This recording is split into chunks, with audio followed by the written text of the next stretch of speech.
और एक और बड़ी खबर, हूती विद्रोहियों ने यूएस इजरायल को धमकी दी है मीडिया के जरिए। ईरान समर्थक यमन के हूती ने धमकी दी है, युद्ध जारी रहा तो ईरान की सैन्य मदद हूती विद्रोही करेंगे।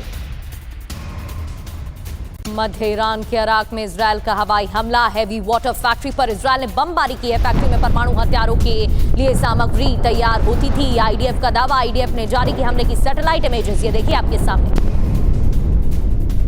इजरायल का ईरान पर बहुत बड़ा हमला, आईएईए ने अरद कान पर हमले की पुष्टि की है। निजात येलो केक प्लांट पर हमले का दावा, साइट पर रेडिएशन का खतरा नहीं, ये आईएईए की तरफ से कहा गया।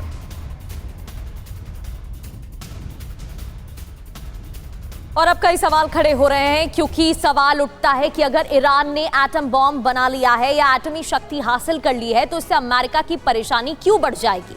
तो उसे भी एक एक कर समझ लेते हैं। दरअसल अगर ऐसा होता है तो फिर अरब का पूरा समीकरण बदल जाएगा। अरब देशों में एटमी हथियारों की रेस तेज हो जाएगी। सऊदी, कतर, यूएई सभी एटम बॉम्ब बनाने पर जोर देने लगेंगे। बिल्कुल प्रगति, और देखिए जो अमेरिका के साथ पूरी दुनिया के लिए एक बड़ा खतरा पैदा कर सकता है, और साथ ही सबसे ज्यादा जो खतरा है अमेरिका के दोस्त इजरायल पर बढ़ जाएगा, क्योंकि ईरान और इजरायल में जो जंग चल रही है उससे कभी भी ये जंग एटमी जंग में तब्दील होने की आशंका बहुत ज्यादा है। सिर्फ इतना ही नहीं, बल्कि एटमी शक्ति हासिल करते ही ईरान पर अमेरिका हमला नहीं कर सकेगा, क्योंकि एटमी शक्ति संपन्न देश पर हमला उसे उल्टा भी पड़ सकता है। इसके अलावा खाड़ी में अमेरिका का वर्चस्व कम हो जाएगा और ईरान जो अरब का खलीफा बनना चाहता है, एटमी शक्ति हासिल करते ही उसकी राहें और आसान हो जाएंगी। यही वजह है कि ट्रंप ईरान जंग में खुद को घिरा हुआ महसूस कर रहा है, और इस वजह से जो कॉन्ट्राडिक्टरी बयान है वो भी सामने आ रहे हैं। अब एक और बड़ी खबर, ईरान परमाणु समझौते पर डोनाल्ड ट्रंप का बहुत बड़ा बयान।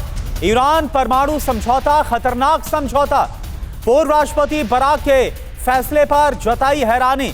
आपको बता दें कि बराक ओबामा के टेन्योर में जो परमाणु समझौता किया गया था ईरान के साथ, उसे खतरनाक बताया गया।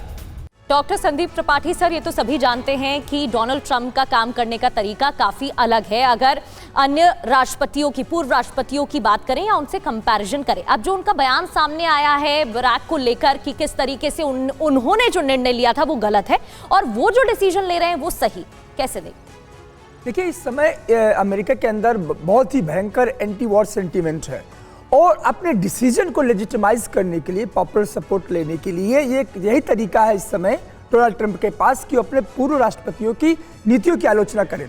जबकि मुझे लगता है कि इनमें कोई अंतर नहीं है। मैं अभी अपने पहले वाले स्टेटमेंट में भी बता रहा था कि 5 प्रेसिडेंट, अमेरिका के 5 प्रेसिडेंट वियतनाम में वॉर में थे। बुश से लेकर के आप बाइडेन तक देखिए, अफगानिस्तान पर ये उलझते रहे। तो इनके इतिहास इनका एक ही जैसा है, वो चाहे डेमोक्रेटिक पार्टी हो चाहे रिपब्लिक। जब वॉर की बात आती है, क्योंकि वॉर इनको सूट करता है, इनकी इकोनॉमी को सूट करता है। और दूसरी बात ये है, ये लॉजिक कौन समझाएगा दुनिया को कि आखिर परमाणु जो न्यूक्लियर कैपेसिटी रखने का यदि ईरान रखता है तो दुनिया को खतरा है। और अमेरिका, संदीप जी, क्या एक तरह से मैं सीधे ये पूछूं आपसे कि क्या ट्रंप ने ये बोल दिया है अगर कोई बातचीत होगी तो कोई परमाणु समझौता नहीं होगा, बातचीत सिर्फ इस पर होगी कि परमाणु कार्यक्रम को ईरान को खत्म करना होगा, ये क्लियर कट मैसेज दिया गया? देखिए, मैं वही बात बोल रहा हूं, अमेरिका यदि परमाणु रखे अपने पास, न्यूक्लियर पावर अमेरिका यदि के पास है तो दुनिया में शांति आएगी, और यदि ईरान बनाता है तो दुनिया में इससे तबाही आएगी। ये कौन सा लॉजिक है? बिल्कुल, इस लॉजिक को समझने में आई फेल टू अंडरस्टैंड। दुनिया ये समझना चाहती है कि सिर्फ तुम्हारे 5 जो कंट्री है सुरक्षा सिक्योरिटी काउंसिल के, ये सुरक्षा परिषद दुनिया को आज तक सुरक्षा नहीं दे पाई। ये समझना पड़ेगा। 1945 के ऑर्डर को आज रीऑर्डर करने की जरूरत है। मुझे लगता है कि ये जो लॉजिक है बहुत बोगस है और सेल्फ क्लेम्ड लॉजिक है कि दुनिया का कोई राष्ट्र न्यूक्लियर बम बनाता है, न्यूक्लियर वेपन संपन्न होता है तो दुनिया को खतरा होगा। अमेरिका के पास यदि वो बम है तो दुनिया में शांति आएगी।